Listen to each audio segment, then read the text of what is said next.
ஒரு சீடன் வெளியூர் புறப்படுறதுக்கு தயாரா இருந்தான். ரொம்ப தூரம் போக போறான். திரும்பி வர நாளாகும். புறப்படுறதுக்கான ஆயத்த வேலைகள்ல ஈடுபட்டு இருந்தான். அந்த சமயம் பார்த்து இன்னொரு சீடன் அவங்கிட்ட வந்தான். நம்ம குரு உன்னை அழைச்சிட்டு வர சொன்னார், வா அப்படின்னு கூப்பிட்டான். இவன் உடனே புறப்பட்டு போனான். குருநாதரை பார்த்தான். அவர் காலில் விழுந்து வணங்கினான். வணங்கிவிட்டு எழுந்திரிச்சான். அவ்வளவுதான். குரு ஏதாவது உபதேசம் பண்ணுவாருன்னு எதிர்பார்த்தான். ஆனா நடந்தது என்ன தெரியுமா? குரு அவனுக்கு ஓங்கி ஒரு அடி கொடுத்தார். எதிர்பாராம இந்த அடியை வாங்கினதும் அந்த சீடன் அதிர்ந்து போயிட்டான். பக்கத்துல இருந்த மற்ற சீடர்களும் திகைச்சு போய் நின்னுட்டாங்க. அடி வாங்கின சீடனுக்கு மனசுக்குள்ள குழப்பம். நாம என்ன தப்பு பண்ணணும்? புறப்படுற நேரத்துல இப்படி குரு கிட்ட அடி வாங்குற மாதிரி ஆயிட்டுதே அப்படின்னு நினைச்சு மனசுக்குள்ள ரொம்ப வேதனைப்பட்டான். கொஞ்சம் துணிச்சலை வரவழைச்சுக்கிட்டு குருநாதர்கிட்டயே கேட்டுட்டான். சுவாமி, நான் என்ன தப்பு பண்ணினேன்? என்ன இப்படி அடிச்சுட்டீங்களே? ஒரு வார்த்தை கூட உங்களை எதிர்த்து நான் பேசினது இல்லையே. இவ்வளவு காலமா உங்க விருப்பத்துக்கு விரோதமா ஒரு காரியம் கூட நான் செஞ்சது இல்லையே. வந்ததும் வராததுமா ஒண்ணுமே சொல்லாம என்ன அடிச்சுட்டீங்களே. குருவே, நான் செஞ்ச குற்றம் தான் என்ன அப்படின்னு கண்ணீரோட பரிதாபமா கேட்டானா அந்த சீடன். ஆனா அந்த குரு முகத்துல கொஞ்சம் கூட கோபம் இல்லை. அவர் சிரிச்சுக்கிட்டே நின்னுகிட்டு இருந்தாராம். அதுக்கப்புறம் சொன்னாராம், என்னுடைய அருமை சீடனே, நீ ஒரு தவறும் பண்ணல. நான் உன்னை அடிச்சது நீ ஏதோ தப்பு பண்ணிவிட்டேங்கிறதுக்காக இல்ல. நீண்ட பயணம் போக போற, ஞாபகமா ஏதாவது கொடுத்து அனுப்ப வேணாமா? நீ ஞானம் பெற்ற பிறகுதான் திரும்பி வரப்போறேங்கிறது எனக்கு தெரியும். அதுக்கு பிறகு உன்னை வந்து அடிக்க முடியுமா? அதனால இப்ப கிடைச்சிருக்கிற இந்த வாய்ப்பை பயன்படுத்திக்கிட்டேன். அப்போதைக்கு இப்பவே அடிச்சுட்டேன், அவ்வளவுதான், வேற ஒண்ணும் இல்லை அப்படின்னாராம். குரு சிரிச்சுக்கிட்டே இப்படி சொல்றார். இருந்தாலும் இதுவும் ஒரு உபதேசம் தான். அதிர்ச்சிகளால விழிப்படைய வைக்கிறதும் ஒரு வழிதான். இது ஜென் வழி. பெரும்பாலும் அதிர்ச்சியின் மூலமாகவே ஞான தரிசனத்தை அருள்கிறவர்கள் தான் ஜென் குருமார்கள். நம்ம தியானம் தான் ஜென். இந்தியாவிலிருந்து இது சீனாவுக்கு போய் கொஞ்சம் பேர் மாறி வளம் பெற்று ஜப்பான்ல ஜென் ஆகி வளர்ந்துருக்குது, அவ்வளவுதான். ஜென்கிறது தியானம். எதை நினைச்சும் தியானிக்கிறது இல்ல, எல்லாத்திலையும் தியானம் இருக்கிறதா சொல்லுது ஜென். பேசுறது, இருக்கிறது, நடக்கிறது, சாப்பிடுறது, சிரிக்கிறது, தூங்குறது, தொழில் செய்யறது அல்லது சும்மா இருக்கிறது எல்லாமே தியானம் தான். ஜென்கிறது ஒரு சுய தரிசனம். தன்னைத்தானே அடையாளம் கண்டுகொள்கிறது தான் அது. இல்லாத எதையும் தேடி கண்டுபிடிக்கிறது இல்ல. சென் மார்க்கத்தை பத்தி ஓஷோ என்ன சொல்றாரு தெரியுமா? காணாமல் போன தன்னுடைய மூக்கு கண்ணாடி தன்னுடைய மூக்கின் மேல் இருப்பதை கண்டுகொள்வது போன்றது சென் அப்படிங்கிறார். நம்மால் இன்னொருத்தர் முகத்தை ரொம்ப நேரமா உத்து பார்த்துக்கிட்டு இருந்தார். என்ன பாக்குறீங்கன்னாரு அவரு. நீங்க போட்டிருக்கீங்களே மூக்கு கண்ணாடி, அதை தான் பாக்குறேன்னாரு இவரு. நீங்க அப்படி பாக்குறதுக்கு விசேஷ காரணம் ஏதாவது உண்டான்னு கேட்டார் இவர். உண்டுன்னார். என்னன்னு கேட்டார். நேத்திக்கு காணாம போன என்னோட மூக்கு கண்ணாடி அது அப்படின்னாராம் இவர். ஒரு ஊர்ல ஒரு குரு இருந்தார். ஒரு நாள் அவரை தேடிட்டு ஒருத்தன் வந்தான். உனக்கு என்ன வேணும்னு கேட்டார் குரு. எனக்கு ஞான தெளிவு வேணும், அதுக்கு உங்க உபதேசம் எனக்கு தேவைன்னா. உபதேசம் வேணும்னா அதை பெற்றுக்கொள்ளுகிற அளவுக்கு தகுதி உள்ளவனா உன்னை தயார்படுத்திக்கணுமேன்னார். அதுக்கு நான் என்ன செய்யணும் சொல்லுங்கன்னா, முதல்ல நீ செய்ய வேண்டியது என்னன்னா, உங்ககிட்ட இருக்கிற எல்லா கெட்ட குணங்களையும் விட்டுட்டு 1 வருஷம் கழிச்சு வா, அப்புறம் பாக்கலான்னாரு. அவ்வளவுதானே, சரின்னு சொல்லிவிட்டு அவன் போயிட்டான். 1 வருஷம் கழிச்சு வந்தான். அவன் அங்க வந்து சேர்ந்த சமயத்துல அந்த ஆசிரமத்தின் மண் தரைய ஒரு வேலைக்காரன் பெருக்கி சுத்தம் பண்ணிட்டு இருக்கிறான். அந்த மண் தரையிலிருந்து எழுந்த புழுதி அதிகமா இருந்தது. அது காத்துல கலந்தது. சீடனையே மறைக்கிற அளவுக்கு ஆயிட்டுது. ஒரே புழுதி மயம். சீடனுக்கு கோபம் வந்துட்டுது. அந்த வேலைக்காரனை அடிக்கிறதுக்காக கைய வாங்கிட்டு போனான். அவன் ஓடி போய் குரு கிட்ட சொல்லிவிட்டான். குருவே, உங்க உத்தரவுப்படிதான் நான் தரையை சுத்தம் பண்ணேன், ஆனா அந்த ஆளு என்ன அடிக்க வர்றான் அப்படின்னா. குரு பார்த்தார். அந்த சீடனை கூப்பிட்டார். இத பாருப்பா, உன்னுடைய எண்ணங்கள்ல பாம்பு புகுந்துட்டுது. அதையெல்லாம் விரட்டி அடிச்சு விட்டு 1 வருஷம் கழிச்சு வா, அதுக்கப்புறம் பாக்கலான்னு விட்டார். சீடன் யோசனை பண்ணான். சரின்னு சொல்லிட்டு போயிட்டான். 1 வருஷம் கழிச்சு மறுபடியும் வந்தான். இப்போ அவன் வர்ற சமயத்துல அந்த வேலைக்காரன் என்ன பண்ணான் தெரியுமா? குரு கட்டளைப்படி தரையை பெருக்கினான். அப்புறம் அந்த புழுதியை எடுத்து வேணும்னே அந்த சீடன் மேல தூவனான். அவ்வளவுதான். சீடனுக்கு மகாகோவம் வந்துட்டுது. அந்த வேலைக்காரனை பிடிச்சி கண்ணாமண்ணான்னு திட்டிவிட்டான். வேலைக்காரன் குரு கிட்ட ஓடனான். ஐயா, அந்த ஆளு வாய்க்கு வந்தபடியெல்லாம் திட்டுறான் அப்படின்னா. குரு பார்த்தார். ஓ அப்படியா, அப்படின்னா இந்த தடவை பாம்புகள் கிடையாது, இப்போ அவன் இதயத்துக்குள்ள நுழைஞ்சிருக்கிறது நாய். அதை விரட்டி அடிச்சு விட்டு இன்னும் ஒரு வருஷம் கழிச்சு அவனை வர சொல், அப்புறம் பார்க்கலாம் அப்படின்னு சொல்லி அனுப்பி வச்சுட்டார். சீடன் திரும்பி போயிட்டான். ஒரு வருஷம் கழிச்சு மறுபடியும் வந்தான். இப்ப அவன் வர்றப்போ என்ன செய்யணுங்கிறத அந்த வேலைக்காரங்கிட்ட குரு ஏற்கனவே சொல்லி வச்சிருக்கிறார். அது பிரகாரமே அவன் பண்ணனான். அவன் என்ன செஞ்சான் தெரியுமா? கூட்டி பெருக்கின புழுதியெல்லாம் ஒரு வாளி தண்ணியில போட்டு நல்லா கலக்கி அந்த சீடன் தலையில ஊத்தினான்.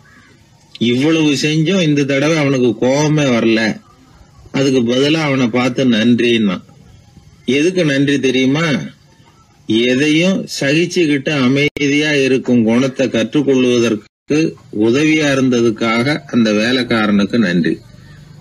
இத கேள்விப்பட்ட உடனே அந்த குரு ஓடி வந்தார். இவனை கட்டி பிடிச்சுக்கிட்டார்.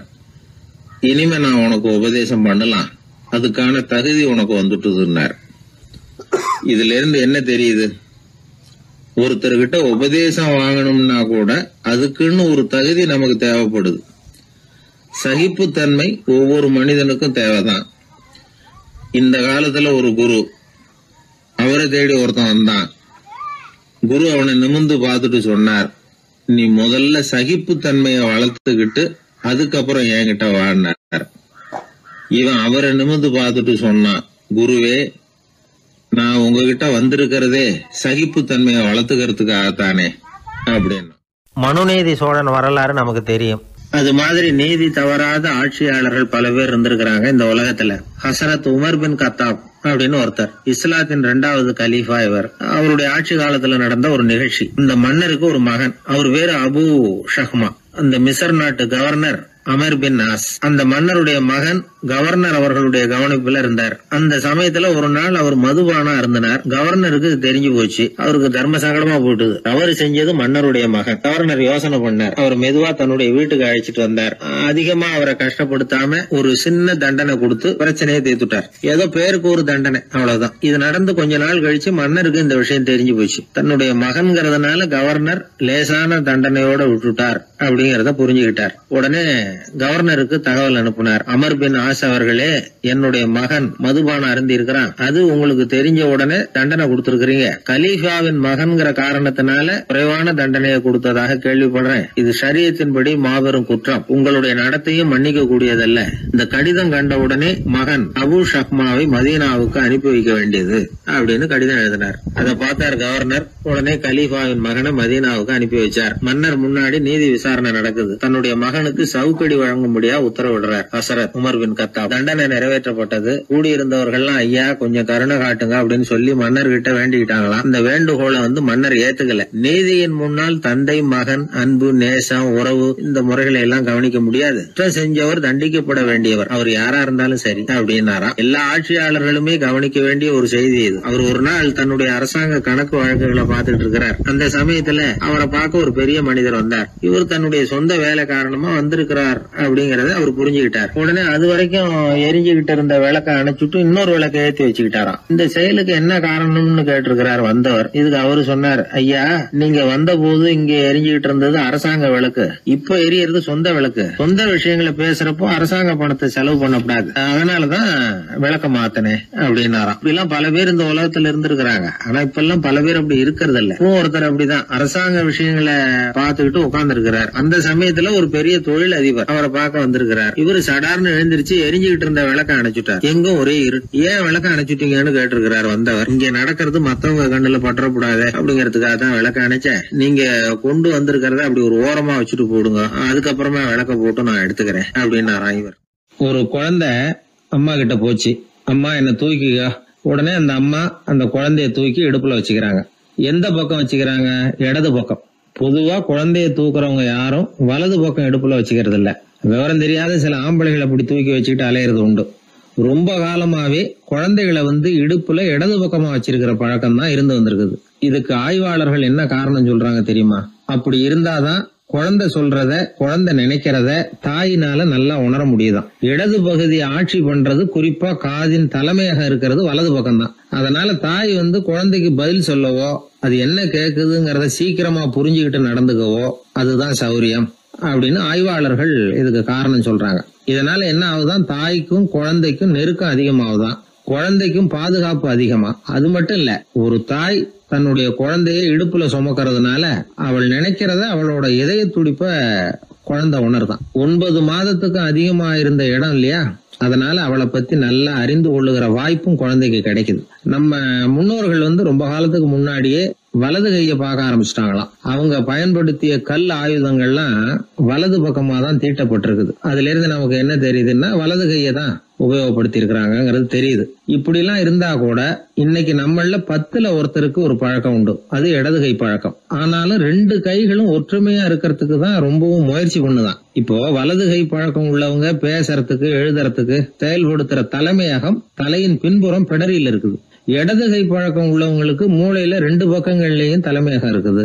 இது விஞ்ஞானிகள் சொல்றது. எத்தனையோ மேதைகள் இடது கை பழக்கம் உள்ளவங்களா இருந்திருக்கிறாங்க. அமெரிக்க மேதை பெஞ்சமின் பிராங்கிலின், இத்தாலிய ஓவியர் லியோனார்டோ டாவின்சி, இப்படி நிறைய பேர் இருந்திருக்கிறாங்க, இப்பவும் இருக்கிறாங்க. காலங்காலமா இயல்பாவே இடது கை பழக்கம் இருந்து வந்திருக்குது. அப்படி இருக்கிறப்போ வலது கை எப்போ இடது கைய வென்றது, ஜெயிச்சது அப்படிங்கிற விவரம் இன்னமும் யாருக்குமே புரியல, ஆய்வாளர்களுக்கும் புரியல. அவங்களும் யோசிச்சுக்கிட்டு இருக்கிறாங்க.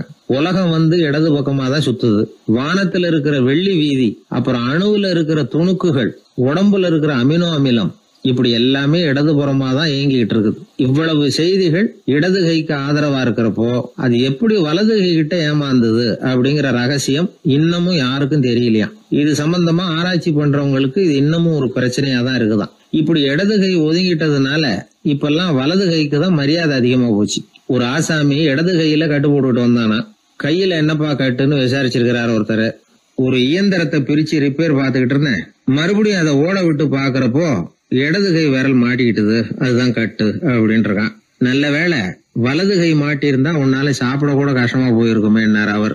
இதுக்கு அவன் சொன்னானா, முதல்ல வலது கை தாங்க மாட்டிக்க இருந்தது, நான் தான் உடனே புத்திசாலித்தனமா அதை இழுத்துக்கிட்டு இடது கையை கொடுத்தேன் அப்படின்னு இருக்கான். இவன் எப்பேற்பட்ட புத்திசாலி பாருங்க. இந்த வலது கை இடது கைங்கிறத பத்தி அறிவியல் ஆராய்ச்சி ஒரு பக்கம் இருந்தாலும் கை சுத்தமா இருக்கணும், இது வாழ்க்கைக்கு முக்கியம். உண்மை, உழைப்பு, நேர்மை இதெல்லாம் இருந்தாதான் வாழ்க்கையில முன்னேற முடியும். அதனால இந்த இடது கை பழக்கம் வலது கை பழக்கம் எது எப்படி இருந்தாலும் அது ஒருத்தருடைய புத்திசாலித்தனத்தை பாதிக்கிறது இல்ல. அதனால வாழ்க்கையில முன்னேறதுக்கு இது ஒரு இடைஞ்சலா இருக்கிறது இல்ல. நாம நம்ம உடம்பையும் புரிஞ்சுக்குவோம், மனசையும் புரிஞ்சுக்குவோம். அப்படி புரிந்து கொண்டு வாழ்க்கையில முன்னேறுவோம். ஒரு இளைஞன், வசதியான குடும்பம், அவனுக்கு வாழ்க்கையில நிம்மதி இல்ல, வாழவே பிடிக்கல, எல்லாம் வெறுத்து போச்சு. என்ன பண்ணலாம்னு யோசனை பண்ணான். ஒரு குருவை தேடிட்டு போனான். அவர்கிட்ட தான் வந்த விவரத்தை சொல்லி ஏதாவது வழி சொல்லுங்க சுவாமின்னு கேட்டான். அவரு பார்த்தார், சரி அதுக்கு முன்னாடி உன்னை பத்தி கொஞ்சம் சொல்லு, எவ்வளவு படிச்சிருக்கிற, என்ன தெரியும் உனக்கு அப்படின்னு கேட்டார். சுவாமி, நான் ஒழுங்கா படிக்கல, எதுவும் தெரியாது, ஆனா கொஞ்சம் சதுரங்கம் ஆட தெரியும் எனக்கு, அவ்வளவுதான். குரு கொஞ்சம் யோசனை பண்ணார். பக்கத்துல இருந்த ஒரு சீடனை கூப்பிட்டார். அவங்கிட்ட ஒரு பேரை சொல்லி, நீ உடனே போய் அந்த பிக்ஷுவை இங்க கூப்பிட்டுட்டு வா அப்படின்னார். வரும்பொழுது ஒரு சதுரங்க பலகையும் அதுல விளையாடுறதுக்கான காய்களையும் எடுத்துட்டு வா, அப்படியே நம்ம சீடர்கள் எல்லாரையும் இங்க வர சொல்லு அப்படின்னு சொன்னார். கொஞ்ச நேரத்துல எல்லாரும் வந்து சேர்ந்தாங்க. சதுரங்க பலகையை கொண்டாந்து வச்சாங்க. அந்த பிக்ஷுவும் சேர்ந்தார். குரு முன்னாடி அடக்கமா நின்னார். குரு அவரை கிட்டத்துல கூப்பிட்டு கொஞ்ச நேரம் சதுரங்கம் ஆடணும்னார். அந்த பிக்ஷுவுக்கு சதுரங்கம்னா என்னன்னு தெரியாது, இருந்தாலும் மறுப்பு எதுவும் சொல்லல. குரு சொன்னார், பிக்ஷுவே, நீர் என்னுடைய சீடர், என்னுடைய பேச்சை மறுக்காதவர், உம்முடைய அடக்கத்தையும் பணிவையும் நான் அறிவேன், எனக்காக உயிரையும் கொடுக்கறதாக சொல்லி இருக்கிறீங்க. இப்போ அதுக்கான வாய்ப்பு வந்திருக்குது. நீங்க இந்த இளைஞனோட சதுரங்கம் ஆடணும். தோத்து போனா இந்த வாளால தலையை சீவி விடுவேன், ஆனா இறந்தாலும் உமக்கு சொர்க்கம் நிச்சயம். நீங்கள் வெற்றி பெற்றுட்டா தோற்று போன இந்த இளைஞனின் தலையை சீவி விடுவேன். சரி, இப்போ நீங்க ஆட ஆரம்பிக்கலாம்னார். ஆட்டம் ஆரம்பமாச்சு. அந்த பிக்ஷு முகத்துல சலனமே இல்ல, சாவை பத்தி கவலைப்பட்டதாவே தெரியல.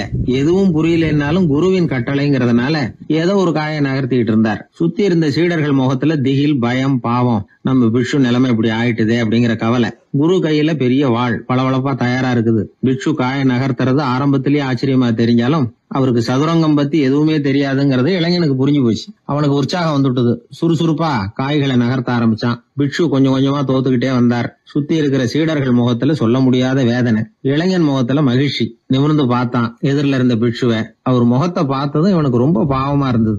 அந்த முகத்துலதான் எவ்வளவு சாந்தம், எவ்வளவு இனிமை, அவர் கண்கள்ல எவ்வளவு கருணை. இவர் சாகத்தான் வேணுமா? இளைஞன் யோசிக்க ஆரம்பிச்சான். நாம இறந்து போனா யாருக்கும் எந்த இழப்பும் இல்ல. வீணாகி போன தன்னுடைய வாழ்வும் சாவும் யாரையும் பாதிக்க போறதில்ல. ஆனா துறவியும் ஞானியுமான கருணை மிக்க இந்த பிட்சு இறந்தா அது எவ்வளவு பெரிய இழப்பு. அதுக்கு நாம காரணமா இருக்கிறதா அப்படின்னு நினைச்சு பார்த்தான் அந்த இளைஞன். உடனே கண்ணாமண்ணான்னு விளையாட ஆரம்பிச்சுட்டான். அதாவது தான் தோத்து போகணுங்கிறதுக்காகவே. ஆட்டத்தை கூர்ந்து கவனிச்சுக்கிட்டு இருந்த குரு திடீர்னு சதுரங்க பலகையை கழுத்து தள்ளினார். காய்கள்லாம் செதறி போட்டுது. எல்லாரும் திகைச்சு போட்டாங்க. யாருக்கும் வெற்றி தோல்வி இல்லைன்னு அறிவிக்கிறேன்னாரு குரு. தம்பி, உன்னுடைய மன ஒருமைப்பாட்டை கவனிச்சேன். முழுமையா ஆட்டத்துல மூழ்கி போனதையும் பார்த்தேன். கடைசியில உயிர் தியாகம் பண்ண முடிவெடுத்து தாறுமாறா ஆட ஆரம்பிச்சதையும் கவனிச்சேன். வாழ்க்கை என்னங்கிறதும் எந்த வாழ்க்கை பயனுள்ள வாழ்க்கைங்கிறதும் உனக்கு புரிஞ்சுட்டுது. இப்ப இங்க அதை நீ கத்துக்கிட்ட. உன்னுடைய மனம் பக்குவ நிலை அடைஞ்சுட்டுது. தியாகம் உன்னுடைய இதயத்துல குடி வந்துட்டுது. அது எங்க இருந்தாலும் நல்லதுதான். உனக்குள்ள இருந்துதான் அந்த தியாகம் வந்திருக்கு. அதை நீ அடையாளம் கண்டுபிடிச்சுக்கிட்ட. நீ இனிமே கொஞ்ச காலம் இங்கேயே இருந்துட்டு போகலாம். உன்னுடைய வாழ்வு பயனுள்ள வாழ்வா மாறும் அப்படின்னு சொல்லி அந்த குரு ஆசீர்வாதம் பண்ணார்.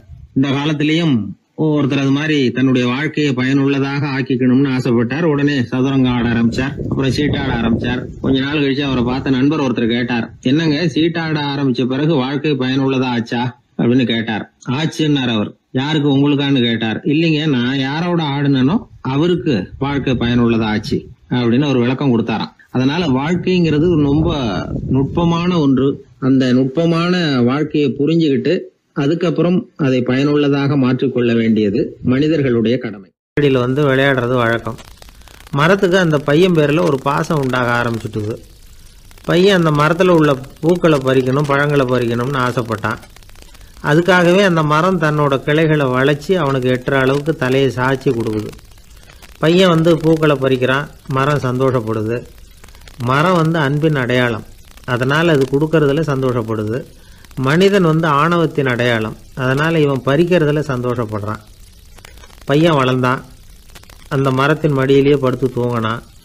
பூக்களை பறித்து மலர் கிரீடம் பண்ணி தலையில் சூடிக்கிட்டான். பழங்களை பறித்தான், சாப்பிட்டான். அதை பார்த்து அந்த மரம் சந்தோஷப்பட்டுது. கொஞ்ச நாளாச்சு.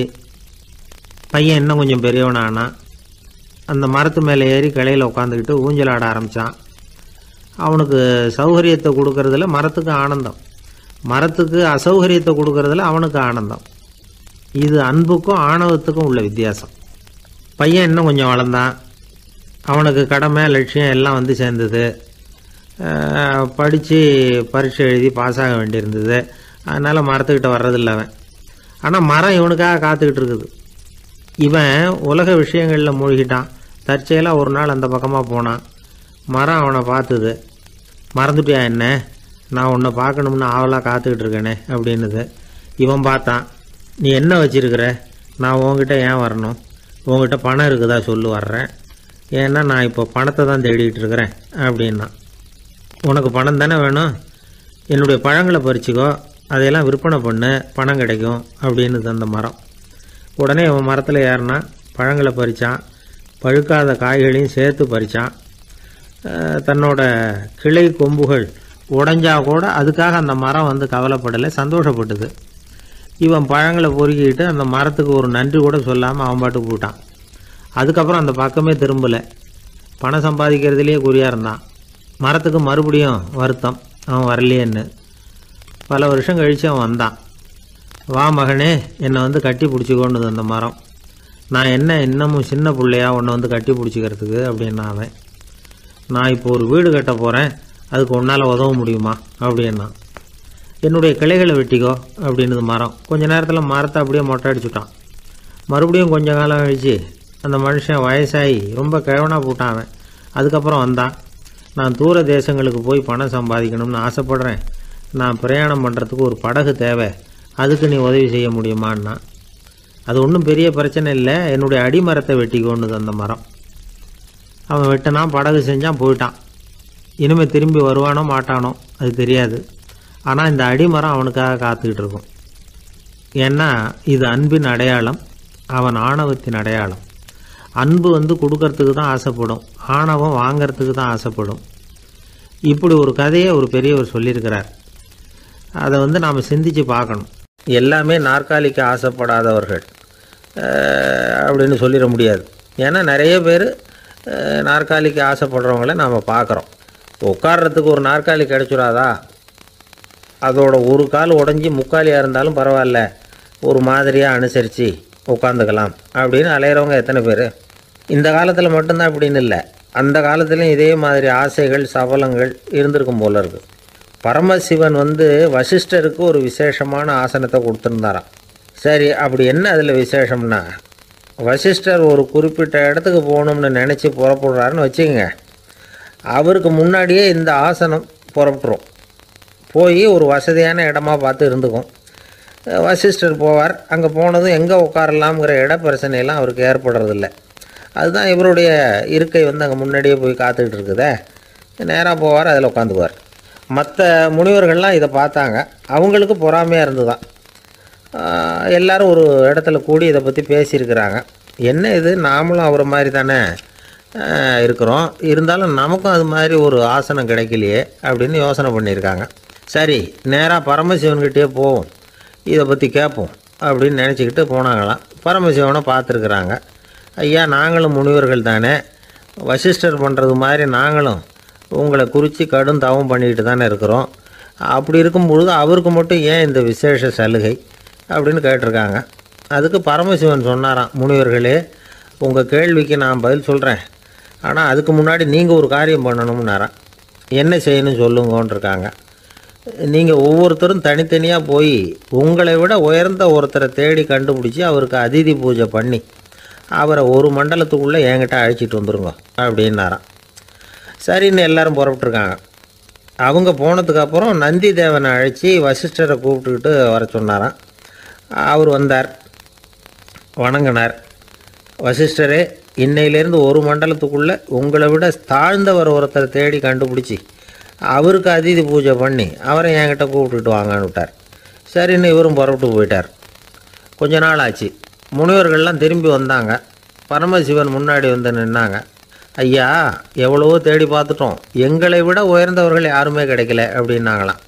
வசிஷ்டரும் சேர்ந்தார். ஐயா, எவ்வளவோ தேடி பார்த்தேன், என்னை விட தாழ்ந்தவர் யாருமே கிடைக்கல அப்படின்னாராம். அவரே தொடர்ந்து சொன்னார், என்னுடைய மனைவி எனக்கு அடங்கினவ தானே, அவளுக்காவது அதிதி பூஜை பண்ணி அழைச்சிட்டு வந்துடலாமான்னு யோசித்து பார்த்தேன். என்னோட மனசு அதுக்கும் இடம் கொடுக்கல. ஏன்னா அவளோட விரதத்துக்கு முன்னாடி நாம் ஏமாத்திரம் அப்படின்னு யோசித்து பார்த்தேன். அதனால் அந்த எண்ணத்தையும் கைவிட்டுவிட்டேன் அப்படின்னு ரொம்ப வருத்தத்தோடு சொன்னாராம். இதை கேட்ட உடனே மற்ற முனிவர்களுக்கு வெக்கமாக போச்சு. இந்த உலகத்தில் நம்மளை விட மேலானவங்க யாருமே இல்லைன்னு நாம் நினச்சோம். வசிஷ்டரோ தன்னை விட தாழ்வானவங்க யாருமே இல்லைன்னு நினைக்கிறார். பரமசிவன் ஏன் அந்த ஆசனத்தை அவருக்கு மட்டும் கொடுத்தார் அப்படிங்கிற கேள்விக்கான பதில் அவங்களுக்கு கிடச்சிட்டு தான். இந்த காலத்தில் நாம் எப்படி நினைக்கிறோம்னா, எல்லாரும் நம்மளை விட மட்டமானவங்கன்னு நினைக்கிறோம். அதனால் நாம் மட்டும் நாற்காலியில் உட்காந்தா போதும் அப்படின்னு நினைக்கிறோம். ஏமாந்து போனவங்க சந்தர்ப்பம் பார்த்து காலை வாரி விட்டுறாங்க, கீழே விழுந்து காலை உடச்சிக்கிறோம். அதுதான் இன்றைக்கி நடக்கிறது. ஒரு அம்மா தன்னோட வீட்டுக்காரரை ஒரு மனோதத்துவ டாக்டர்கிட்ட அழைச்சிட்டு போனாங்களாம். என்ன ப்ராப்ளம்னு கேட்டிருக்கார் டாக்டர். எங்கள் வீட்டுக்காரர் அடிக்கடி நாற்காலியில் உட்காந்து காலை உடச்சிக்கிறார் அப்படின்னாங்களாம். அப்படின்னா அந்த நாற்காலியில் தான் ஏதோ கோளாறு அப்படின்னாரான் டாக்டர். அப்படி இருக்க முடியாது டாக்டர் அப்படின்னாங்களாம் அந்த அம்மா. அது எப்படி அவ்வளோ உறுதியாக சொல்கிறீங்கன்னு கேட்டிருக்கார் அந்த டாக்டர். எங்கள் வீட்டில் நாற்காலியே கிடையாது டாக்டர், இவர் இருக்கிறதா நினச்சிக்கிட்டு உட்கார்றார், அதுதான் ப்ராப்ளம். ஒரே ஒரு ஊரில் ஒரு ராஜா இருந்தார், ரொம்ப நல்லவர். ஒரு நாள் அரண்மனையில் விசாரணை நடந்துக்கிட்டு இருக்குது. அதில் ஒரு வழக்கு. ஒரு விவசாயி புகார் கொடுக்குறார். என்ன புகார்னா, அவர் வயலில் ஆடுகள் மேய்ஞ்சி பயிரை அழிச்சுட்டுது. நிறைய உழைச்சி செலவு பண்ணி பயிரை உண்டாக்கி வச்சுருந்தேன், எல்லாம் போயிட்டுது. இனிமேல் நான் என்ன செய்கிறது, நீங்கள் தான் சரியான தீர்ப்பு வழங்கணும் அப்படின்னார் அந்த விவசாயி. அந்த ஆடுகளுக்கு சொந்தக்காரர் யாருன்னு கண்டுபிடிச்சி அரண்மனைக்கு அழைச்சிட்டு வாங்கன்னு உத்தரவு போட்டார் ராஜா. சேவகர்கள் போனாங்க, ஆளை கண்டுபிடிச்சாங்க, கூப்பிட்டுக்கிட்டு அரண்மனைக்கு வந்துட்டாங்க. ராஜா விசாரணை பண்ணார். அப்புறம் விசாரித்து முடிச்சுவிட்டு தீர்ப்பு வழங்கினார். இந்த விவசாயி அடைந்திருக்கிற இழப்புக்கு ஈடாக உன்னுடைய ஆடுகளை அவங்ககிட்ட கொடுத்துட வேண்டியது அப்படின்னு சொல்லிவிட்டார். உன்கிட்ட இருக்கிற ஆடு பூரா அவன்கிட்ட கொடுத்துரு, அந்த ஆட்டுனால் ஏற்பட்ட இழப்பு சரியாக போகட்டும் அப்படின்னு தீர்ப்பு வழங்கிட்டார். அந்த மன்னருடைய மகன் இதை பார்த்துக்கிட்டே உட்காந்துருந்தான். இந்த தீர்ப்பை இன்னும் கூட சிறப்பாக வழங்கலாமே அப்படின்னு நினச்சான். அப்பாக்கிட்ட சொன்னான். உடனே அந்த அரசர், சரி நீயே இதுக்கு சரியான தீர்ப்பு சொல்லு அப்படின்னார். அந்த இளவரசன் தீர்ப்பு சொல்கிறான். அவன் சொன்ன தீர்ப்பு என்னன்னா, உங்ககிட்ட இருக்கிற ஆடுகள் எல்லாத்தையும் ஒரு வருஷ காலத்துக்கு அந்த விவசாயிகிட்ட ஒப்படைச்சிட வேண்டியது. அந்த ஒரு வருஷத்துக்குள்ள அந்த ஆடுகள் போடுற குட்டிகள், பால், எரு எல்லாம் விவசாயம் எடுத்துக்க வேண்டியது. ஒரு வருஷத்துக்கு அப்புறம் உங்களுடைய ஆடுகளை நீங்களே திருப்பி வாங்கிக்க வேண்டியது. இதுதான் இளவரசன் சொன்ன தீர்ப்பு. இது சரியான தீர்ப்பு தான். இனிமேல் என்னுடைய அரச பொறுப்புகளை இளவரசர் வசம் ஒப்படைக்கிறேன் அப்படின்னு சொல்லி ஒப்படைச்சுட்டாராம். அதாவது தாவூத் நபி, சுலைமான் நபி இவர்களுடைய சரித்திரத்தில் இந்த சம்பவம் காணப்படுறதாக ஒரு நண்பர் சொன்னார். ஒரு தண்டனையை பெறுகிறவன் அதுக்கு பிறகு சமூகத்தில் நல்ல விதமாக வாழறதுக்கு வாய்ப்பு இருக்கிறது மாதிரி அமையணும் தீர்ப்பு. அதுக்கு இது ஒரு உதாரணம். சில தீர்ப்புகள் எப்படி அமைஞ்சு விடுதுன்னா, ஒரு தண்டனையை அனுபவித்து முடித்தவன் அதுக்கப்புறம் அவன் இந்த சமூகத்தில் நல்லவனாக வாழறதுக்கு நினச்சா கூட அதுக்கு தகுதி இல்லாதவன் அப்படிங்கிற அளவுக்கு சூழ்நிலை அமைஞ்சிருது. இது சிந்திக்க வேண்டிய ஒரு செய்தி. இன்னொரு ஊரில் ஒரு ராஜா இருந்தார். அவர் ஒரு நாள் ஒரு போட்டி வச்சார். என்ன போட்டின்னா, அரண்மனை வாசலில் ஒரு பெரிய நீச்சல் குளம், அதில் நிறைய விஷப்பாம்புகள். எந்த இளைஞன் துணிச்சலாக அதில் நீச்சல் குளத்தில் குதித்து நீந்தி கரையேறி வர்றானோ அவனுக்கு 100 ஏக்கர் நிலம் பரிசாக வழங்கப்படும். அது வேணாம்னா 1000 ஆடுகள் பரிசாக வழங்கப்படும். அதுவும் வேணான்னா என்னுடைய மகளை வந்து கல்யாணம் பண்ணிக்கலாம். இதுதான் மன்னருடைய அறிவிப்பு. பரிசுலாம் நல்லா தான் இருக்குது. இருந்தாலும் பாம்புகள் உள்ள குளம்ங்கிறது நல்லா இல்லையே. அதனால் யாரும் அதில் குதித்து நீஞ்சறதுக்கு முன் வரல. இருந்தாலும் திடீர்னு ஒரு இளைஞன் அந்த நீச்சல் குளத்தில் குதித்தான். நீந்தினா ஒரு வழியாக கரையேறி வந்துட்டான். மன்னருக்கு ரொம்ப மகிழ்ச்சி. நீ தான் தைரியமான இளைஞன், வா இப்படின்னு கூப்பிட்டார். கிட்ட வந்தான். அந்த இளைஞன் தண்ணீர் சொட்ட சொட்ட வந்து நிற்கிறான். சரி, உனக்கு 100 ஏக்கர் நிலம் வேணுமான்னு கேட்குறார். வேண்டாங்கிறான். சரி, அப்படின்னா 1000 ஆடுகள் வேணுமான்னு கேட்குறார். அதுவும் வேணாங்கிறான். ஓ, அப்படின்னா என் பொண்ணை கல்யாணம் பண்ணிக்கிறியா அப்படின்னு கேட்குறாரு. அதுவும் வேணாங்கிறான். ராஜாவுக்கு ஒன்றும் புரியல. அப்படின்னா உனக்கு என்ன தான் வேணும் அப்படிங்கிறார். என்னை பிடிச்சி இந்த குளத்தில் தள்ளி விட்டவன் யாருங்கிறது எனக்கு தெரியணும் அப்படின்னா. 1944 வருஷத்துல ஒரு நாள் மொரார்ஜி தேசாய் எரவாடா சிறையில் இருந்தார். காவல்துறை உயர் அதிகாரி ஒருத்தர் வர்றார். மொரார்ஜி தேசாய சிறை அதிகாரி அலுவலகத்துக்கு அழைச்சிட்டு போறார். சிறை அதிகாரி ஒரு தகவலை சொல்றார். உங்க நண்பர் மங்கள்தாஸ் பக்வாசா அப்படிங்கிறவர் நாசிக் சிறையில அடைக்கப்பட்டிருந்தார். அவருக்கு உடல் நலம் ரொம்ப பாதிக்கப்பட்டதுனால அவரை சிறையிலிருந்து பம்பாயில உள்ள ஹரிகிருஷ்ணன் தாஸ் மருத்துவமனைக்கு கொண்டுகிட்டு போயிருக்கிறாங்க. அவரு உங்களை பார்க்கணும்னு ரொம்ப ஆவலோட இருக்கிறார். அதனால நீங்க வந்து பரோல்ல போய் பாத்துட்டு வாங்களே அப்படின்னார். நிபந்தனையோட போய் பாத்துட்டு வரலாம்னார். தியாக செம்மல்கள் பரோல்ல செல்றது இல்ல அப்படிங்கிற உறுதியோட தான் சிறைச்சாலைக்கு வருவாங்க. இப்படி இருக்கிறப்போ மொரார்ஜி மட்டும் பரோல்ல போயிட்டு வர்றதுக்கு எப்படி சம்மதிப்பார்? உயிர் நண்பரின் உயிர் ஆடுது அப்படிங்கறத கேட்டதும் உடனே போய் பார்க்கணும்னு ஆவல் தான். இருந்தாலும் வரன்முறையை மீறி போய் பாக்குறதுன்னா அது தேச பக்தியையே அவமானப்படுத்துறது மாதிரி ஆகும் அப்படிங்கறத அவர் உணர்ந்தார். அதனால நான் வந்து பரோல்ல போகிறதுக்கு நான் தயாரா இல்லை அப்படின்னு சொல்லிவிட்டாராம்.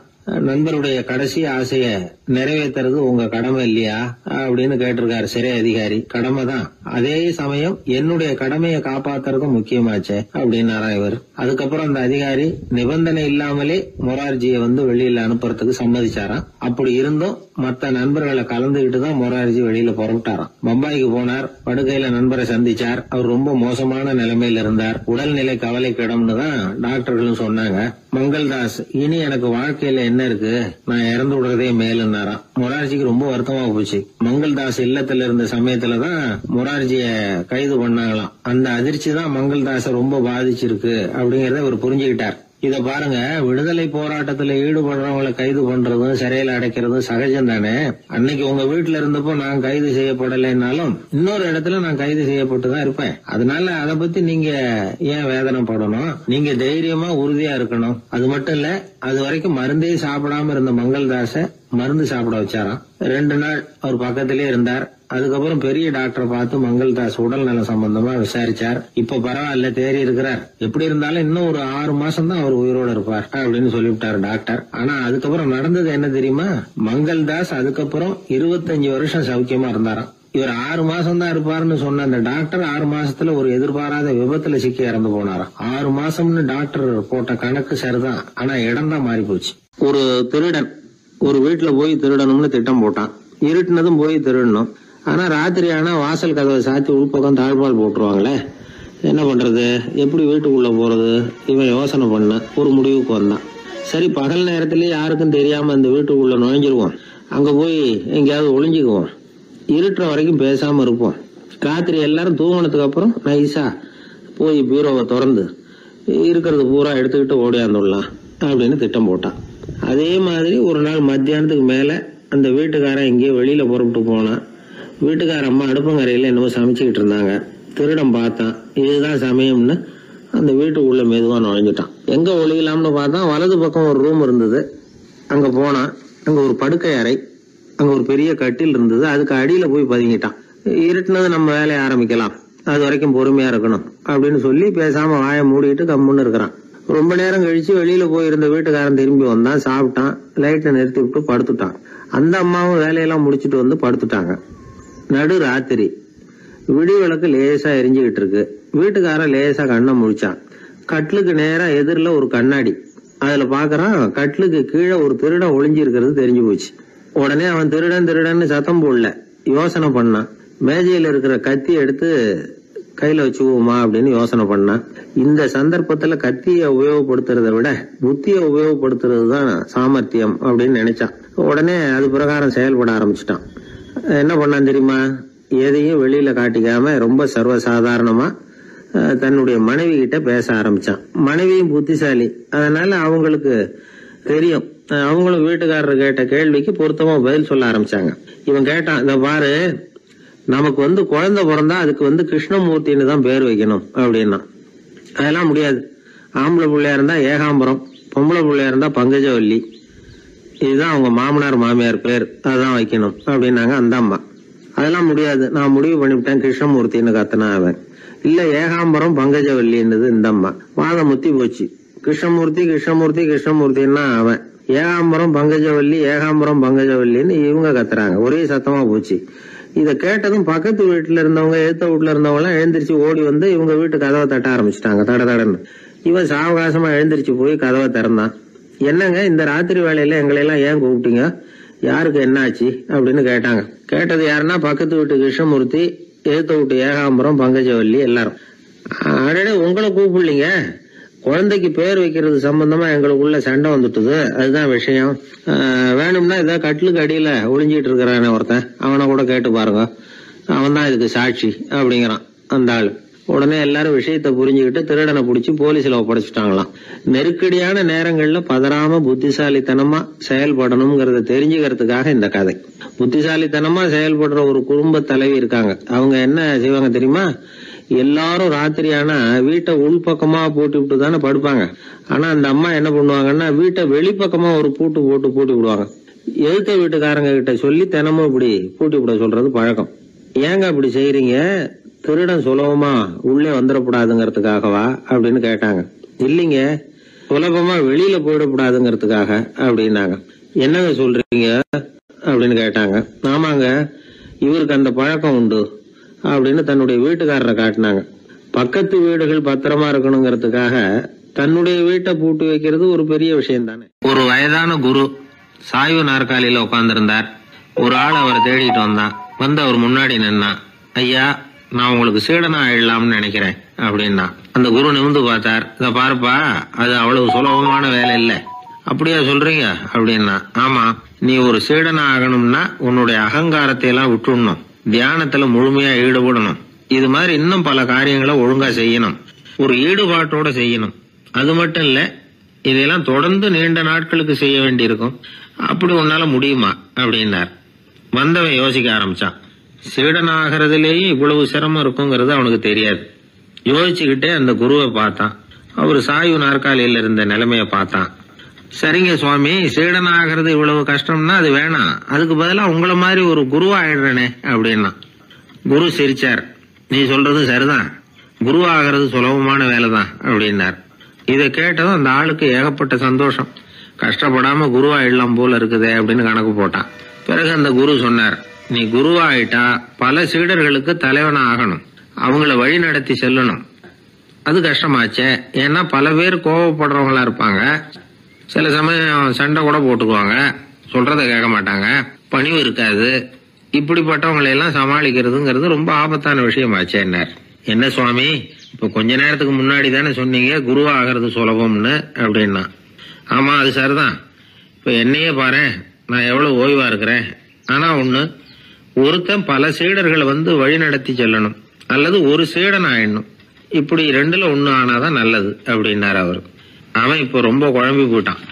ஏன்னா மாத்தி மாத்தி ஒவ்வொரு விதமா சொல்றாரேன்னு. சுவாமி, நீங்க சொல்றத பார்த்தா ரெண்டுமே கஷ்டமான காரியமா தான் தோணுது. என்ன முடிவு எடுக்கிறதுன்னு எனக்கு புரியல. அதனால உங்களுடைய அபிப்பிராயம் என்ன, அதை சொல்லுங்க அப்படின்னு கேட்டான். இப்ப அந்த குரு சொன்னார், நீ பல சீடர்களின் தொல்லைகளுக்கு ஆளாகிறத விட நீயே முதல்ல சீடனாகி தொல்லைப்படுறதுதான் சரியா இருக்கும். ஏன்னா அப்ப நீ உன்னுடைய பிரச்சனையை மட்டும்தான் கவனிக்க வேண்டியிருக்கும். குரு ஆயிட்டீன்னா பல பேருடைய பிரச்சனையில தலையிட வேண்டியிருக்கும் அப்படின்னார். ஒரு உண்மையான குருவுக்கும் சீடனுக்கும் உள்ள உறவுங்கிறது ரொம்ப பயன் கருதாத ஒரு அன்பு கலப்பு. ரெண்டு இயற்கையான முழுமை நெருங்கி வந்து ஒன்றோட ஒன்று கலக்கிறது.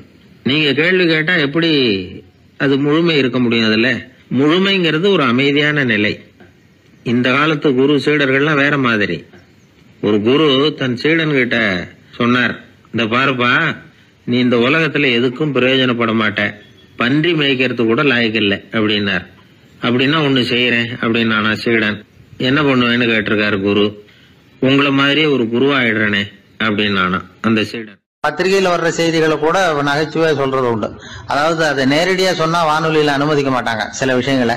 அது சின்னாருக்கு கௌரவ குறைச்சல். அது வேடிக்கை கலந்து நகைச்சுவோடு சொல்லும் பொழுது அதை அனுமதிச்சிருவாங்க. அப்ப அந்த விசாரணை கமிஷன் அது இது நிறைய நடந்துகிட்டு இருந்தது. டெல்லியில இருந்து அமலாக்க பிரிவு அதிகாரிகள்லாம் வராங்க போறாங்கன்னு பத்திரிகையில அமர்க்கலப்பட்ட இடம். அந்த நேரம் வந்து நான் ஒரு ரேடியோவில் ஒரு செய்தியை தயார் பண்றோம். அப்ப என்ன பண்ணேன்னா, இது மாதிரி அந்த பத்திரிகை செய்தியை வச்சுக்கிட்டே ஒரு செய்தி சொன்னோம், இன்னொரு தகவல் சொல்லி. அதனால ஒருத்தன் வந்து தமிழ்நாட்டுல ஒரு ஆள், அவன் திடீர்னு வந்து கோடீஸ்வரன் ஆயிட்டான். நேற்று வரைக்கும் சாதாரணமா இருந்தா இன்னைக்கு கோடீஸ்வரன் ஆயிட்டான். டெல்லியில இருந்து 2 அதிகாரிகள் வராங்க, எப்படி அவன் பணம் சேர்த்தான்னு கண்டுபிடிக்கிறதுக்கு. அவனை கூப்பிட்டு 2 அதிகாரிகளும் எப்படிடா பணம் சேர்த்த? நான் ஒன்னும் தப்பான வழியில பணம் சேர்க்கல சார், நான் வந்து பந்தயம் கட்டியே பணக்காரன் ஆயிட்டேன். பந்தயம் கட்டி எப்படிடா பணக்காரன் ஆக முடியும் அப்படின்னா, நீங்க நம்புங்க சார், நான் பந்தயம் கட்டி தான் பணக்காரன், தப்பான வழியில சேரல சார். பந்தயம் கட்டி எப்படிடா கோடீஸ்வரன் ஆனு அப்படின்னா, நாங்க நம்ப முடியாதுன்னு இருக்கான் விசாரிக்க வந்தவன். அப்படின்னா உங்ககிட்டே ஒரு பந்தயம் கட்டட்டுமான் இருக்கான் விசாரிக்க வந்தவன்ட்டிய. என்னடா பந்தயம் அப்படின்னா, ஒண்ணுமில்ல சார், இது என் கண்ணு, இது என் பல்லு, என் கண்ணை என் பல்லாலேயே கடிக்கிறேன், எவ்வளவு பந்தயம். விசாரிக்க வந்தா 100 ரூபாய் எடுத்து வச்சான், இதை ப்ரூவ் பண்றான்னு. அப்படியே கண்ணை எடுத்துட்டான். அது பளிங்கு கண்ணு, ஏற்கனவே ஒரு கண்ணு பளிங்கு கண்ணை வச்சுனா எடுத்து கடிச்சு விட்டான். இது விசாரிக்க வந்தாலும் 100 ரூபாய் விட்டுட்டு நிக்கிறான். எப்படி பணம் சேர்த்தான்னு வந்தவன். உடனே இன்னொருத்தன், இவன்ட்ட என்னடா பேச்சு கொடுக்காரா, நம்ம பணம் தான் அங்க போயிட்டு இருக்கு, உனக்கு விசாரிக்க தெரியல, போடா நான் விசாரிக்கிறேன்னு அடுத்த வந்தான். அது நீ ஒழுங்கா சொல்றேன், எப்படிடா பணம் சேர்த்தேன் சார், நீங்க கொஞ்சம் புத்திசாலியா தெரியுது அவரை விட, நீங்களாவது நம்புங்க சார், பந்தயம் கட்டி தான் பணம் சேர்த்தேன், நான் நம்ப முடியாது. அப்படின்னா உங்ககிட்ட இன்னொரு பந்தயம் கட்டட்டுமா அப்படின்றான். வேண்டாம், அவனை ஏமாத்தி விட்டேன் அதனால வேண்டான்றான். இல்ல சார், அவரு ஏமாந்தது பொய் கண்ணு, பளிங்கு கண்ணுன்னு தெரியாது, ஏமாந்துட்டார். இப்போ உங்ககிட்ட பந்தயம் கட்டுறது நெஜம் கண்ணு, இந்த பக்கம் பளிங்கு கண்ணு கிடையாது, நெஜம் கண்ணு, இதை பல்லால கடிக்கிறேன் அப்படின்னா அவன் ஒரு 100 ரூபாய் எடுத்து வச்சான். இவன் அப்படியே பல்செட்டை கட்டினான் தனியா, அப்படியே கட்டி கடிச்சு விட்டான். அதையும் விட்டுட்டான். இவன் உடனே 2 பேரும், இவன்கிட்ட பேச பேச நம்ம பணம் தான் அவன்கிட்ட போயிட்டு இருக்கு, இவன் எப்படி பணம் சேர்த்தான்னு கண்டுபிடிக்கிறதுக்கு டெல்லியில இருந்து வந்திருக்கோம், இவன் மேற்கொண்டு பேசாத, பேச பேச பந்தயம் கட்டுவான். திரும்பி போறதுக்கு ரயிலுக்கு டிக்கெட் சரியா இருக்கா பாடுறான்றான்.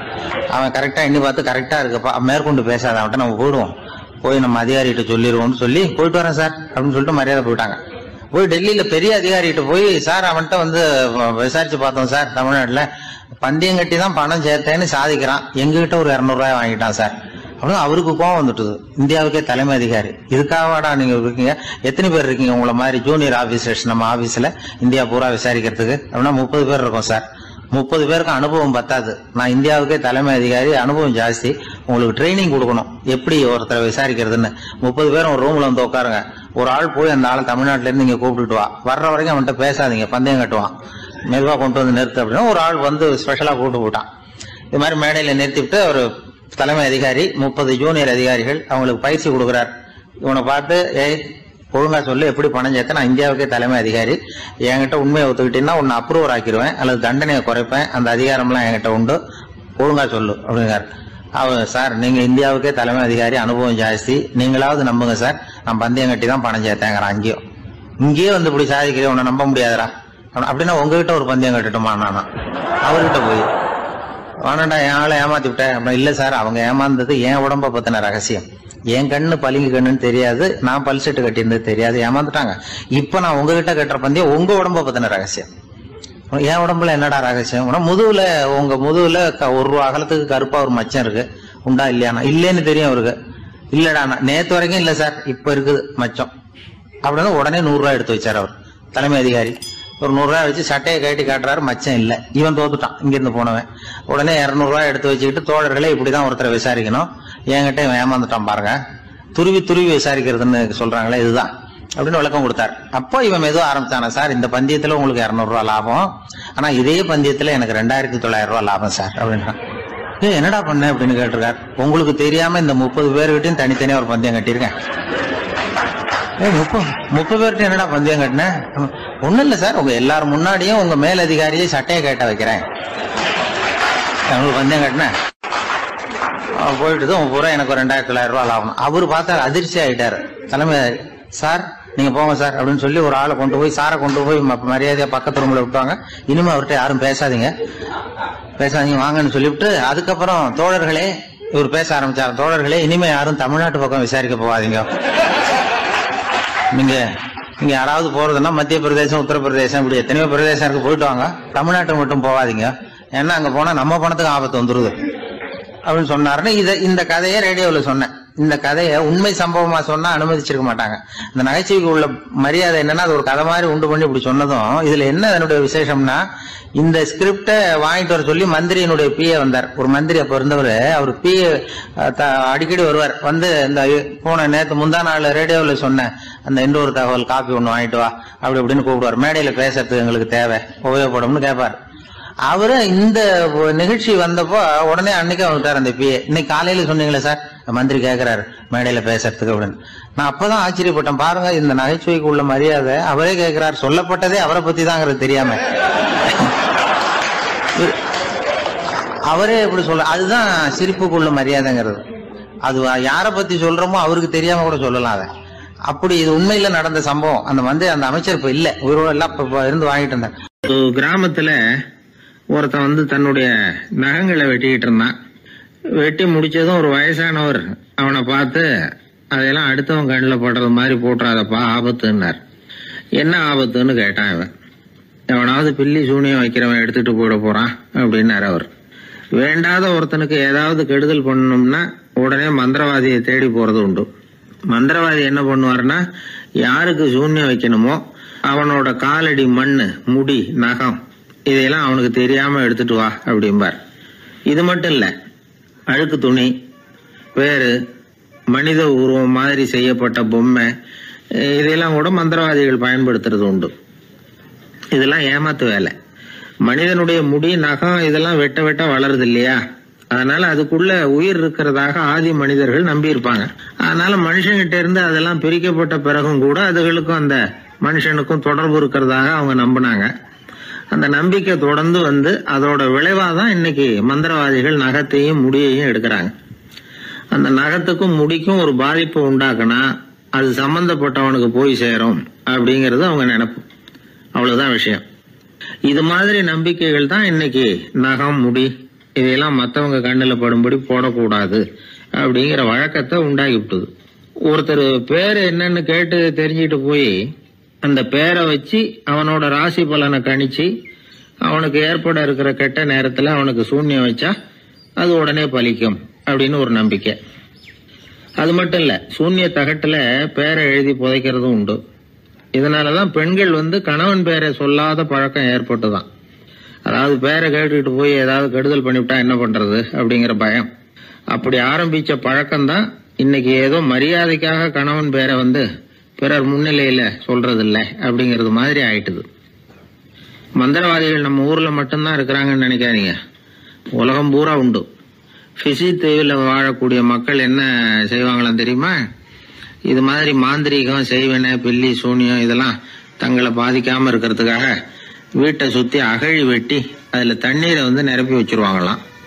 ஆஸ்திரேலியாவில் இருக்கக்கூடிய பழங்குடி மக்கள் கிட்ட ஒரு பழக்கம், ஏதாவது பழங்கள் சாப்பிட்டா அதோட விதைய தண்ணீர்லயோ அல்லது ஆத்துலயோ போட்டுருவாங்களாம். வெளியில போட்டுட்டா அதை எடுத்து செய்வினைக்கு பயன்படுத்திடுவாங்க அப்படிங்கிற பயம். இது மாதிரி உலகம் பூராவும் செய்வினையின் மூலம் அடுத்தவங்களுக்கு பாதிப்பை உண்டு பண்ண முடியும் அப்படிங்கிற நம்பிக்கை இருக்கத்தான் செய்யுது. பொதுவா எல்லா ஊர்லயுமே நகம், முடி, காலடி மண்ணு, மனித உருவ பொம்மை இததான் மந்திரவாதிகள் பயன்படுத்துறாங்களாம். இந்த பில்லி சூனியம் செய்வினை இதுல இருக்கிற உண்மை என்ன தெரியுமா? நகமோ முடியோ எதையும் செய்யறது இல்ல, சம்பந்தப்பட்டவனுக்கு ஏற்படுற பயம் இருக்கு பாருங்க, அதுதான் பாதிக்கும். இது மனநிலையை பொறுத்த விஷயம், வேற விஞ்ஞான ரீதியான பாதிப்பு இதுல எதுவும் கிடையாது. நம்ம ஊர்ல ஏற்பட்ட பகுத்தறிவு சிந்தனைகள் மூட நம்பிக்கைகளை எவ்வளவோ குறைச்சிருக்குது. இருந்தாலும் ஏமாந்து போறவங்க இன்னமும் இருந்துகிட்டு தான் இருக்கிறாங்க. இந்த காலத்துல சின்ன குழந்தைகளை கூட ஏமாத்துறது கஷ்டம்.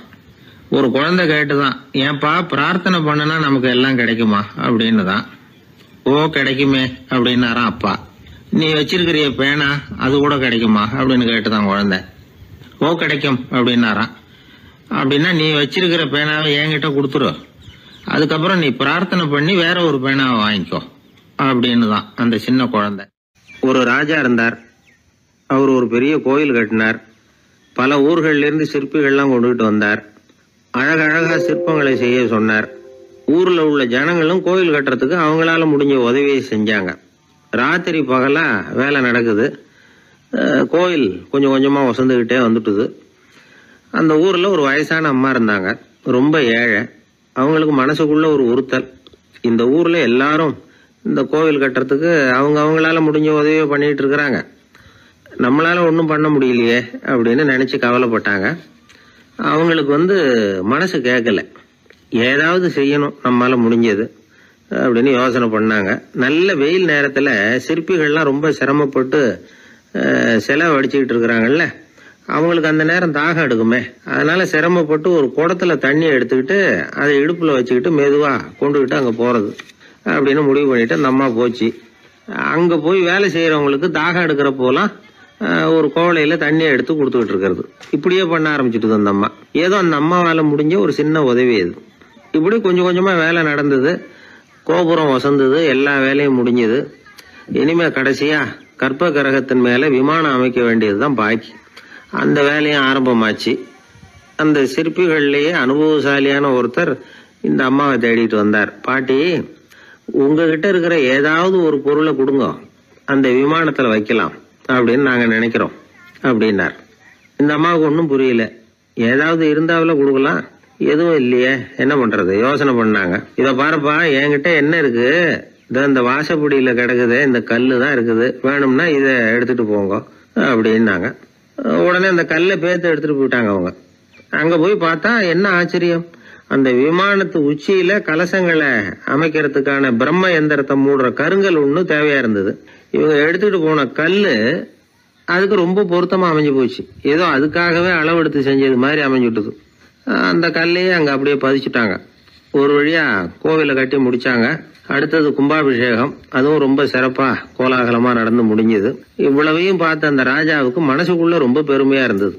இவ்வளவு பெருசா இந்த கோவில் உருவாகிறதுக்கும் இவ்வளவு சிறப்பா இந்த விழா நடக்கிறதுக்கும் நாம தானே காரணம் அப்படின்னு மனசுக்குள்ள நினைச்சுக்கிட்டார். இப்படி நினைச்சுக்கிட்டே அன்னைக்கு ராத்திரி அரண்மனையில படுத்து தூங்கினார். உடனே ஒரு கனவு. ஆண்டவனே அந்த ராஜாவோட கனவுல வந்தார். ராஜா ஆண்டவனை வணங்கினார். இறைவா, உங்களுக்காக நான் கட்டி இருக்கிற கோவில் எப்படி இருக்குது, நல்லா இருக்குதா அப்படின்னு கேட்டார் ராஜா. அதுக்கு இறைவன் சொன்ன பதில் என்ன தெரியுமா? நீ கட்டின கோவில்ல அந்த கிழவியோட நிழல்ல நான் சுகமா இருக்கிறேன் அப்படின்னாராம். இப்படி சொல்லிவிட்டு கடவுள் மறைஞ்சுட்டார். கனவு கலைஞ்சது. ராஜா விசாரிச்சார், யார் அந்த கிழவி அப்படின்னு. எல்லாரும் விவரத்தை சொன்னாங்க. அப்பதான் ராஜா நினைச்சு பார்த்தார், இந்த கோவிலை நானே கட்டினதாக ரொம்ப பெருமைப்பட்டுக்கிட்டேன். ஆனா அந்த வயசான அம்மா வீட்டு வாசல்ல கிடந்த கல்லு அது இறைவனுக்கு சுகமான நிழல் கொடுக்கறதாக சொல்றாரு அப்படிங்கறத எண்ணி பார்த்தார். நான்கிற எண்ணம் நழுவி போயிட்டுதான். கோபுரம் எவ்வளவு பெருசுங்கிறது முக்கியம் இல்ல, குணம் எவ்வளவு பெருசுங்கிறது தான் முக்கியம். அந்த வயசான அம்மா நம்ம நாட்டுல வாழறது தான் நமக்கு உண்மையான பெருமை அப்படின்னு நினைச்சாராம் ராஜா. இந்த காலத்திலயும் ஒரு ஊர்ல ஒரு கோவில் கட்டினாங்க. எல்லா ஜனங்களும் அவங்களால முடிஞ்சதை செஞ்சாங்க. நம்மாலும் ஒருத்தன் அந்த திருப்பணி குழு தலைவரை போய் பார்த்தான். நான் ஏதாவது ஒத்துழைக்கணுமா ஐயா அப்படின்னு ரொம்ப பணிவா கேட்டான். திருப்பணி குழு தலைவர் சொன்னார், இத பாருப்பா, இந்த கோவில் கட்டி முடிக்கிற வரைக்கும் உன்னுடைய ஒத்துழைப்பு எதுவும் தேவையில்லை. கட்டி முடிச்சு கும்பாபிஷேகம் ஆனதுக்கு அப்புறம் தான் உன்னுடைய ஒத்துழைப்பு ரொம்ப அவசியம் அப்படின்னார். அதுக்கப்புறம் நான் என்ன செய்யணும் சொல்லுங்கன்னா, இவன் இந்த சாமி சிலையை நீ திருடிட்டு போகாம இருக்கணும், அவ்வளவுதான் அப்படின்னாராம் அவர். என்னுடைய நண்பர் ஒருத்தர், அவர் விரல்ல நகமே இருக்காது. என்ன காரணம்னு நினைக்கிறீங்க? எல்லாத்தையும் அவரே கடிச்சு துப்பிடுவார். அப்படி ஒரு பழக்கம். சின்ன குழந்தைகள் நகம் கடிக்குது, விரல் சூப்புது. இதுக்கு என்ன காரணம் தெரியுமா? குழந்தைகள் மனசுல ஏற்படக்கூடிய ஒருவித பாதுகாப்பின்மை, இன்செக்யூரிட்டி, அல்லது தான் சரியா கவனிக்கப்படல அப்படிங்கிற எண்ணத்தோட வெளிப்பாடு தான் அது அப்படிங்கிறாங்க டாக்டர்கள். சில இடங்கள்ல 2வது குழந்தை பிறந்த உடனே பெரியவர்கள் கவனம் முதல் குழந்தைகிட்ட இருந்து கொஞ்சம் விலகி 2வது குழந்தைகிட்ட போயிடும். அந்த சமயத்துல முதல் குழந்தைக்கு இந்த பழக்கம் ஏற்படுறதுக்கு வாய்ப்பு உண்டா. சில குடும்பங்கள்ல கணவன் மனைவி 2 பேருமே வேலைக்கு போறவங்களா இருப்பாங்க. குழந்தை ரொம்ப நேரத்துக்கு பெத்தவங்களை பிரிஞ்சு இருக்க வேண்டிய சூழ்நிலை இருக்கும். குழந்தை ஒரு பாதுகாப்பின்மையை உணர ஆரம்பிக்கும். இந்த பழக்கம் வந்துடும். அதனால ஒரு குழந்தைக்கு தான் ஒதுக்கப்படுறோம் அப்படிங்கிற நினைப்பு வராம பாத்துக்கணும். வளர்ந்த குழந்தைகளும் நகம் கடிக்கும். வயசானவங்க கிட்டையும் இந்த பழக்கம் இருக்கும். இது ஒரு மனச்சிதைவின் வெளிப்பாடு அப்படிங்கிறாங்க மனநல நிபுணர்கள். அம்மா அப்பா திட்டினாலும் சரி, அல்லது ஆசிரியர் திட்டினாலும் சரி, இந்த பழக்கம் வந்துடும். நாம தவறு பண்ணிட்டோம் அப்படிங்கிற நினைப்பு வர்ற சமயம் நகம் கடிக்க ஆரம்பிச்சிருவோம். ஏதோ ஒண்ணு அடையணும் அப்படின்னு நினைக்கிறோம், அதை அடைய முடியல. இப்படி ஒரு ஏக்கம் வர்ற சமயத்திலேயும் சில பேர் நகத்தை கடிக்க ஆரம்பிச்சிருவாங்க. ஒரு பெரிய அதிகாரி, தனியார் நிறுவனத்துல வேலை பார்க்கிறவரு, அவரு டென்ஷன் ஆயிட்டாருன்னா உடனே அறைக்கு அதை சாத்தி விடுவாங்களாம். அவரே சாத்திக்குவாராம். அப்படி சாத்திக்கிட்டு உள்ள எதையாவது வெறிச்சு பார்த்துக்கிட்டே நகத்தை கடிக்க ஆரம்பிச்சிருவாராம். இந்த பழக்கம் உலகம் பூரா உண்டு. நகம் கடிக்கிறவங்களை அந்த பழக்கத்திலிருந்து மீட்கிறதுக்கு என்ன வழி அப்படின்னு லண்டன்ல உள்ள அழகியல் நிறுவன நிபுணர்கள் யோசனை பண்ணி பார்த்துருக்குறாங்க. சில ஆய்வுகள் பண்ணி பார்த்தாங்களாம். அவங்க என்ன பண்ணாங்க தெரியுமா? நகம் கடிக்கிற பழக்கம் உள்ளவங்களையெல்லாம் தேடி பிடிச்சாங்க. அவங்களையெல்லாம் 3 பிரிவா பிரிச்சுக்கிட்டாங்க. ஒரு பிரிவு கிட்ட என்ன சொன்னாங்கன்னா, உங்களுக்கு நகத்தை கடிக்கணுங்கிற நினைப்பு வர்றப்போவெல்லாம் டைரி எழுத ஆரம்பிச்சிருங்க அப்படின்னாங்களாம். இன்னொரு பிரிவு கிட்ட, உங்களுக்கு அந்த நினைப்பு வர்றப்போவெல்லாம் உங்க நகத்துக்கு வண்ணம் பூச ஆரம்பிச்சிருங்க, அழகுபடுத்த ஆரம்பிச்சிருங்க, நெயில் பாலிஷ் போடுறாங்களே அது மாதிரி. அப்படி ஒரு யோசனை சொல்லியிருக்காங்க. 3வது குழுவினர்கிட்ட, உங்களுக்கு நகத்தை கடிக்கணுங்கிற எண்ணம் வர்றப்போவெல்லாம் விரல்களை இறுக்கமா மூடி வச்சுக்கிட்டு வேற விஷயங்கள்ல கவனம் செலுத்துங்க அப்படின்னு சொன்னாங்களாம். இப்படி 3 வித முயற்சி பண்ணி பார்த்ததுல கடைசியா அவங்க என்ன கண்டுபிடிச்சாங்க தெரியுமா? 3வது குழு செஞ்சதுல நல்ல பலன் கிடைச்சதான். அதாவது நகம் தெரியாதபடிக்கு விரலை இறுக மூடிக்கிட்டு வச்சுக்கிட்டோம்னா அந்த பழக்கம் மாறுதான். அப்படி இருந்தவங்க கிட்ட இந்த நகம் கடிக்கிற பழக்கம் மெதுவா குறைஞ்சு போச்சான். அதனால நகம் கடிக்கிற பழக்கம் உள்ளவங்க இதை முயற்சி பண்ணி பார்க்கலாம். ஒரு ஆள் இருந்தார், அவருக்கு எப்ப பார்த்தாலும் நகத்தை கடிச்சுக்கிட்டே இருக்கணும், அப்படி ஒரு பழக்கம். அதனால அவர் விரல்ல எப்பவும் நகம் இருக்கிறது இல்ல, விரல் இருக்கிறதே பெரிய ஆச்சரியம். அவருக்கு திடீர்னு உடம்புல அரிப்பு, சொரிஞ்சிக்க முடியல, அரிப்பும் நிக்கல. 1 வாரம் தொடர்ந்து கஷ்டப்பட்டார். கடைசியா ஒரு டாக்டர் கிட்ட ஓடினார். அவர் எல்லாத்தையும் விவரமா கேட்டுக்கிட்டு கடைசியா கொஞ்சம் மாத்திரை கொடுத்து வேலைக்கு ஒண்ணு சாப்பிடு அப்படின்னாராம். இந்த மாத்திரை